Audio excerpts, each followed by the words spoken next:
Autónoma de México, Facultad de Estudios Superiores Iztacala, Licenciatura en Psicología Soyet, Módulo 800 Metodológico de Lección 2, la investigación con grupos en el campo de la psicología de la salud. Alumna Inti Echeverría. Video, muestreo y tipos de muestreo. Antes de comenzar vamos a recordar lo que es la estadística, que se define como la disciplina encargada y dedicada a estudiar las poblaciones, describiendo sus características, esto es, la estadística descriptiva, y realizando la definición de varias hipótesis en relación a dichas características, la estadística inferencial. Aquí podemos ver que la estadística inferencial es dependiente de la estadística descriptiva y es por eso que al principio de los estudios nos enfocamos en conocer cuáles son las características de esta estadística y su función, así como los conceptos básicos para poder comprender mejor cómo funciona. Dentro de los conceptos básicos se encuentran el de universo, población, muestra y muestra representativa, que a continuación vamos a ver.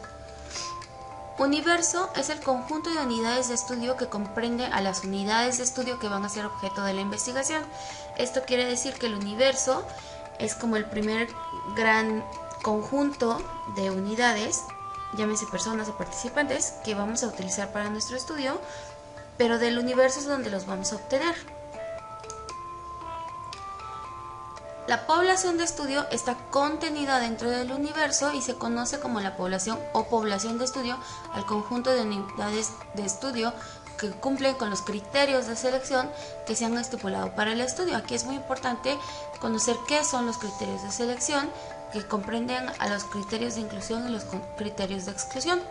Y es a partir de esta población de estudio que se obtiene a nuestra muestra. ¿Qué son los criterios de selección? Los criterios de inclusión y los criterios de exclusión. Los criterios de inclusión son un conjunto de propiedades cuyo cumplimiento identifica a un individuo que pertenece a la población de estudio o población objetivo. Y los criterios de exclusión son el conjunto de características o propiedades cuyo cumplimiento identifica a un individuo que por sus características podría generar sesgo en la estimación de la relación entre variables, por lo que queda fuera de nuestro estudio. Ahora, ya comentamos que la población de estudio cumple con los criterios de inclusión y de exclusión, que está contenida dentro de un universo y que de esa población de estudio es donde vamos a obtener nuestra muestra. La muestra se entiende como el subgrupo de la población de interés sobre el cual se recolectan los datos. Esto quiere decir, son los participantes con los que de hecho vamos a trabajar. Pero hay un concepto que se denomina muestra representativa. Cuando nosotros estamos realizando algún estudio, para asegurarnos de que su validez no se vea afectada y que podamos llegar a la finalidad que es generalizar estos resultados obtenidos a la población de estudio, debemos tener una muestra representativa. Para que una muestra sea representativa, se considera que debe tener las características relevantes de la población en las mismas proporciones en que están incluidas en tal población. Digamos que, por ejemplo, de la población tenemos cierto número de hombres, cierto número de mujeres, cierto rango de edad, para tratar de hacer que nuestra muestra sea lo más similar a pequeña escala de lo que es nuestra población de estudio y con esa finalidad podamos generalizar los resultados, debemos determinar el tamaño de muestra garantizándolo por medio de una fórmula y un buen diseño muestral. En general se ocupa un diseño probabilístico y llevado a cabo al azar, que son los que son más confiables. Sin embargo, a veces por razones de el mismo estudio de las características de la población que estamos buscando es un poco más difícil, por lo tanto se recurre a otros tipos de muestreo que vamos a ver más adelante. A continuación vamos a conocer los tipos de muestreo. Primero vamos a definir qué es el muestreo. El muestreo es un proceso o técnica de selección que se emplea en una investigación para determinar la parte de la población que se examinará en un estudio. Esto quiere decir, a través de este proceso vamos a conocer cómo va a ser nuestra muestra a partir de cómo es nuestra población.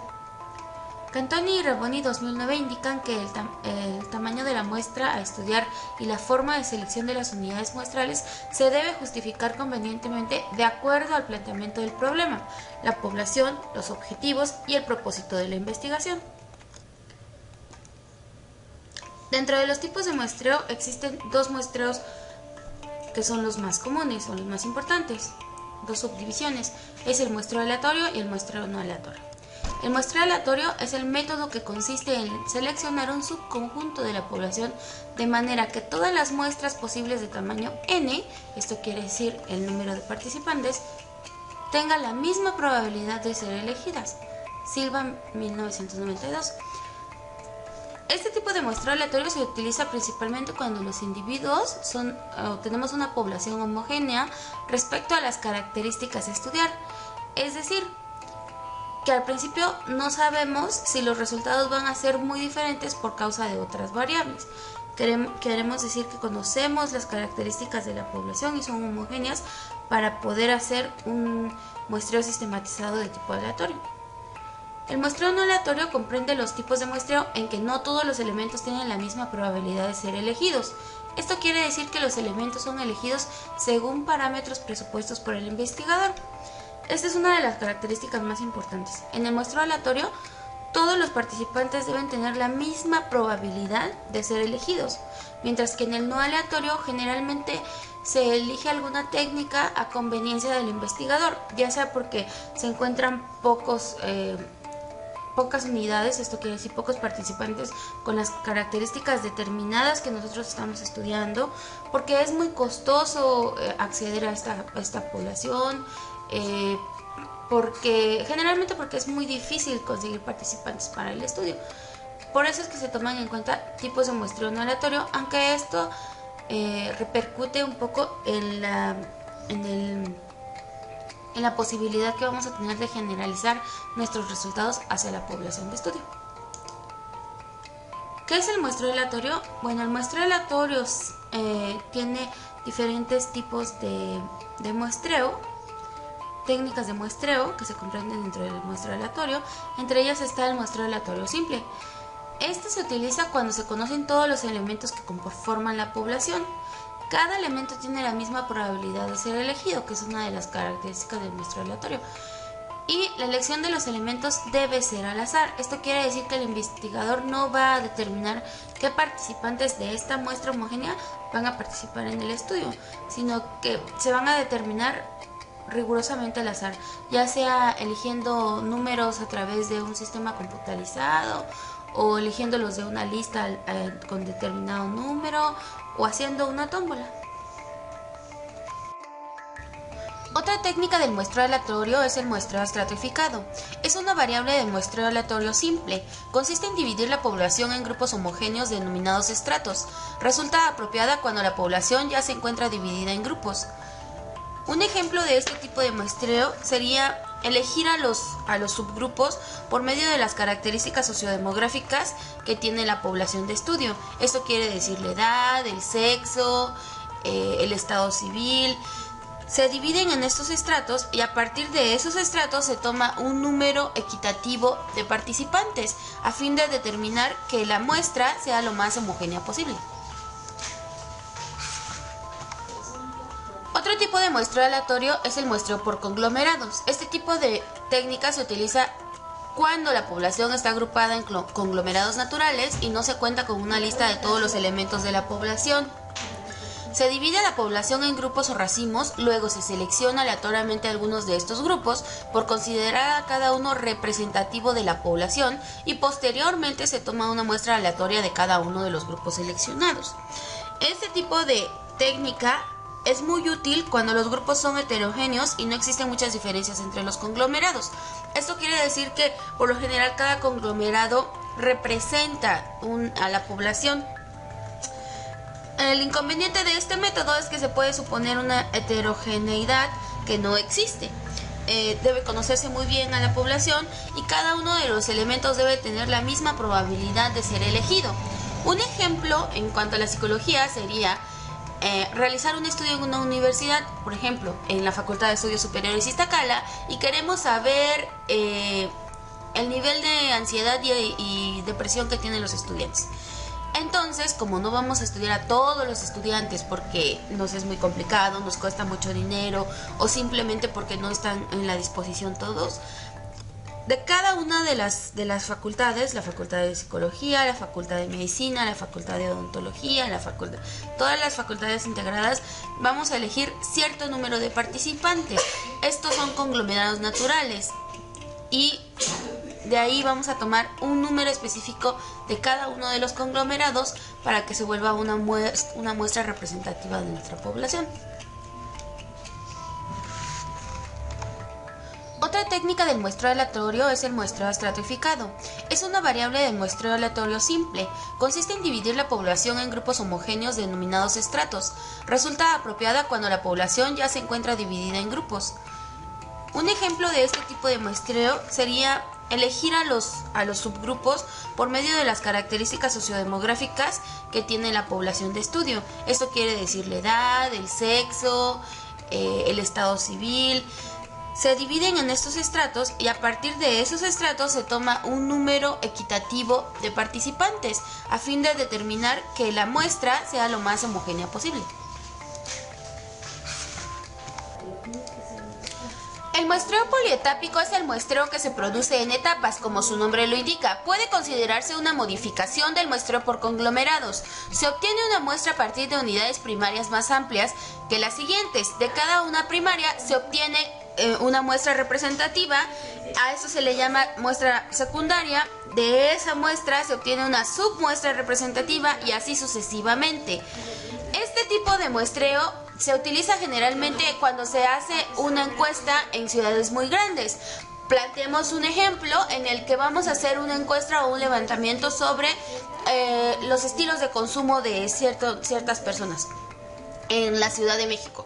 Como la Ciudad de México es muy grande y nos llevaría muchísimo tiempo entrevistar a cada uno de los habitantes de la Ciudad de México, y es casi imposible, lo que hacemos es elegir al azar, dividir esta ciudad por pequeños subgrupos, y de esas submuestras vamos a tomar cierto número de participantes. Por ejemplo, dividámoslo en colonias y de cada colonia vamos a tomar cierto número de participantes y después tomamos ese número de participantes y entonces tomamos una muestra representativa de ese número de participantes a fin de lograr que nuestra muestra sea lo más homogénea posible y que los participantes sigan teniendo la misma probabilidad todos de ser elegidos.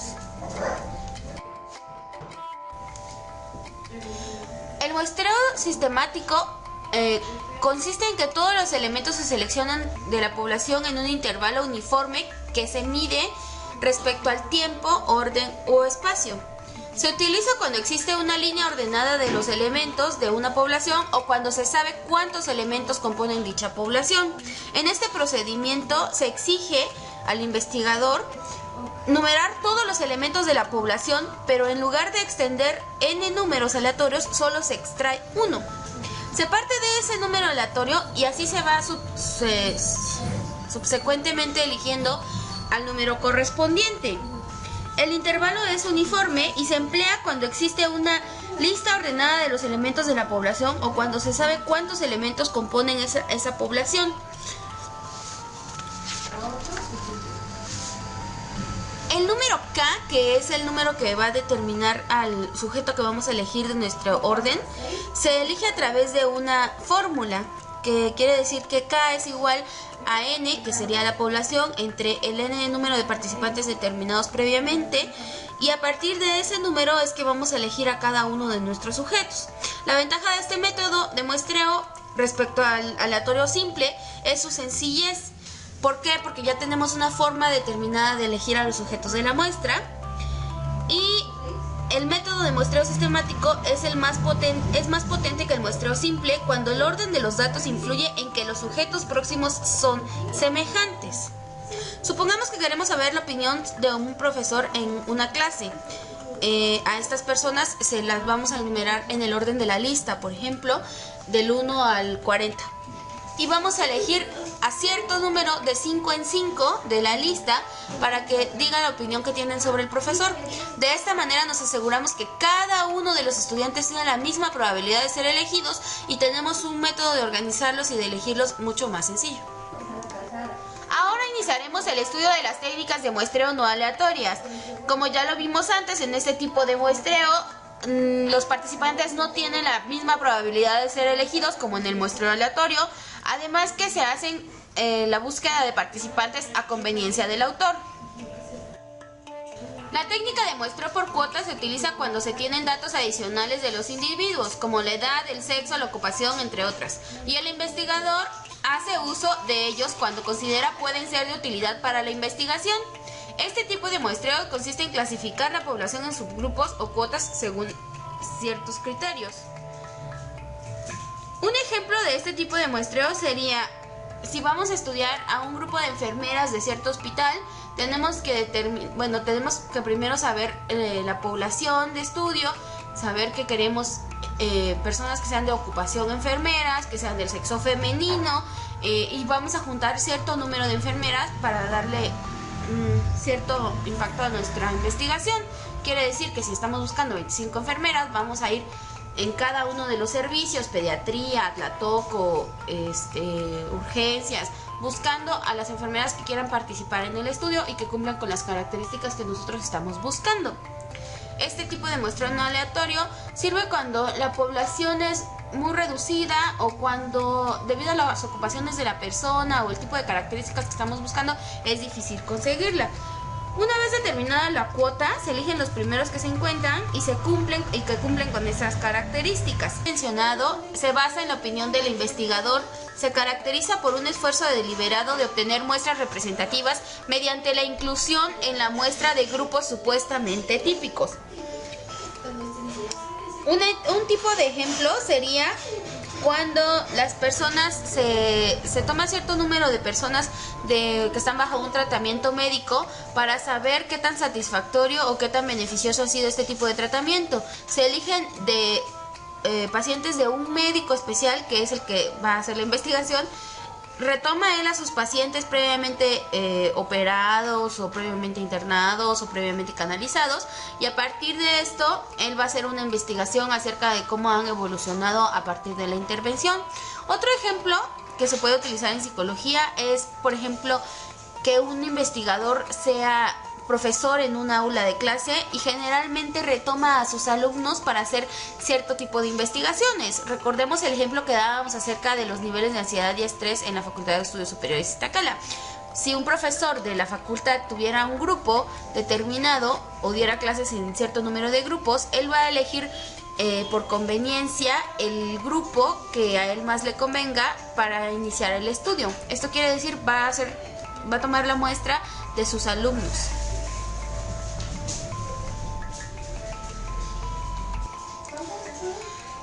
La técnica de muestreo por bola de nieve.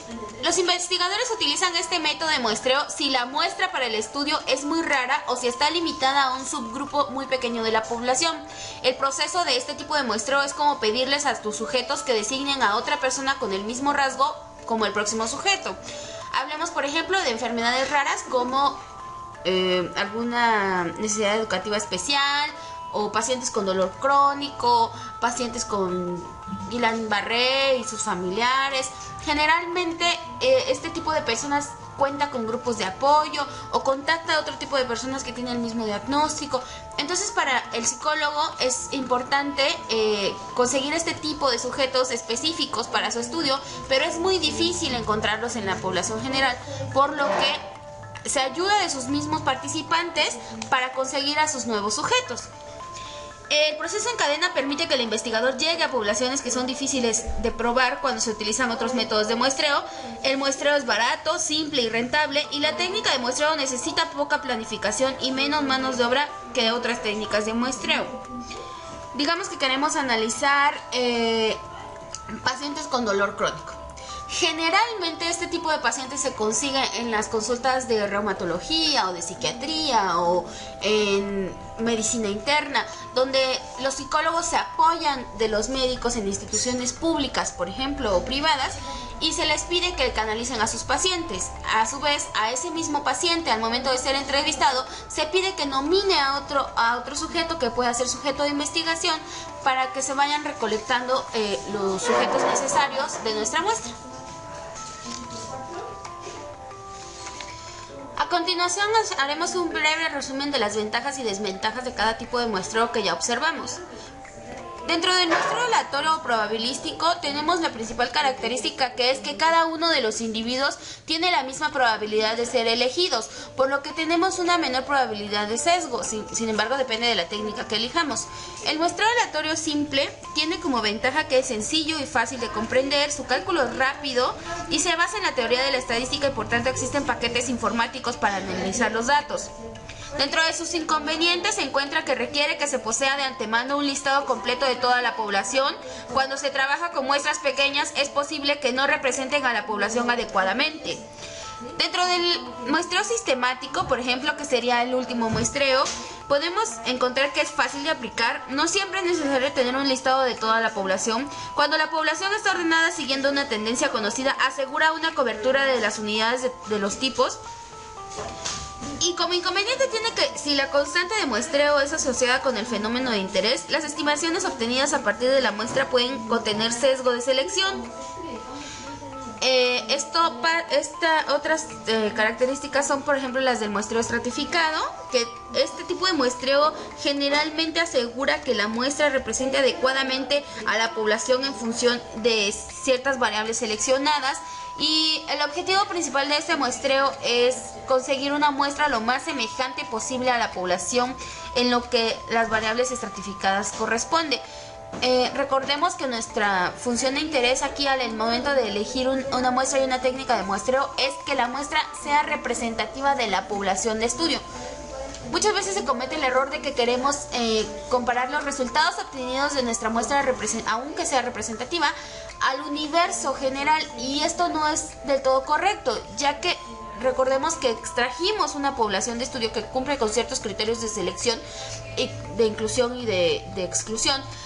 Y entonces al momento de estudiar la muestra representativa de esta población, a donde vamos a tener que generalizar la población de estudio previamente seleccionada del universo y no al universo general, porque el universo en general muchas veces no va a cumplir con los mismos criterios de selección.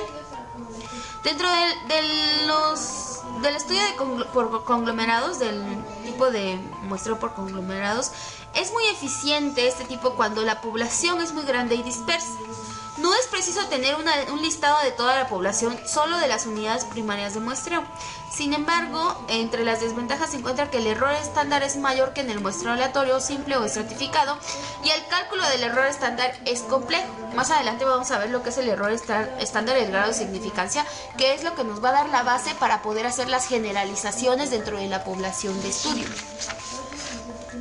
Bueno, las principales desventajas de los muestreos no aleatorios o no probabilísticos es, como ya lo mencionamos, que nos brindan menos seguridad al momento de poder hacer generalizaciones hacia la población de estudio en general.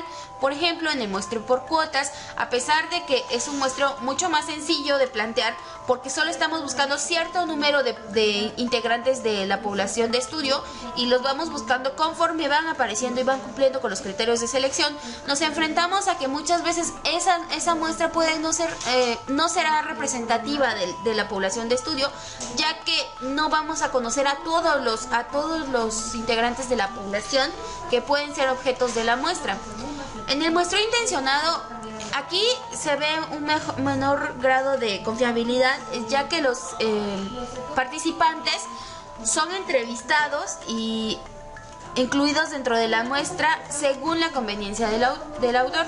Dentro del muestreo incidental, que es el tipo de muestreo donde vamos obteniendo a los participantes según se va dando la oportunidad. Esto quiere decir, por ejemplo, si vamos a hacer un muestreo acerca de la ansiedad que provoca encontrarse ante una marcha y ser bloqueado en el tránsito y estar esperando ahí por 2 horas, que podríamos plantearlo como niveles de ansiedad en los conductores que se encuentran atrapados en el tráfico debido a las manifestaciones públicas.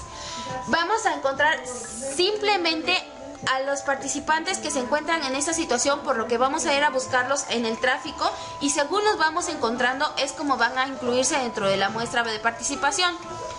Aquí perdemos la probabilidad de que todos los sujetos de la población sean incluidos dentro de la muestra o tengan la probabilidad de ser elegidos. Y nos encontramos igualmente que solo vamos a tener un sesgo muy grande porque solo vamos a observar a cierto grado de la población. El muestreo por bola de nieve, este tipo de muestreo solo se utiliza cuando las características de la población son demasiado específicas como para poder encontrarlas en la población comúnmente, por lo que se tiene un sesgo muy grande. Sin embargo, es la única manera muchas veces de encontrar a los sujetos con ciertas características determinadas. Nivel de significancia. Recordemos que en la estadística inferencial nuestro principal objetivo va a ser que a partir de la investigación de la muestra seleccionada y calculada podamos hacer inferencias hacia la población de estudio.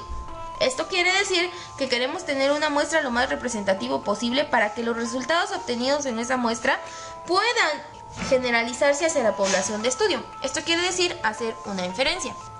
Para esto debemos tomar en cuenta un punto que es fundamental dentro de la investigación, que es el planteamiento de la hipótesis o la prueba de la hipótesis. Primero vamos a recordar que en un video anterior ya habíamos observado y visto el concepto de hipótesis alterna e hipótesis nula. La hipótesis alterna va a ser la hipótesis de trabajo o la hipótesis de investigación, que quiere decir que es lo que está planteando el investigador. Pongamos un ejemplo. Si un investigador quiere saber si una intervención de tipo conductual aplicada al personal médico de un centro de salud puede ayudar a reducir los niveles de desgaste laboral, nosotros estamos planteando nuestra hipótesis de la siguiente manera.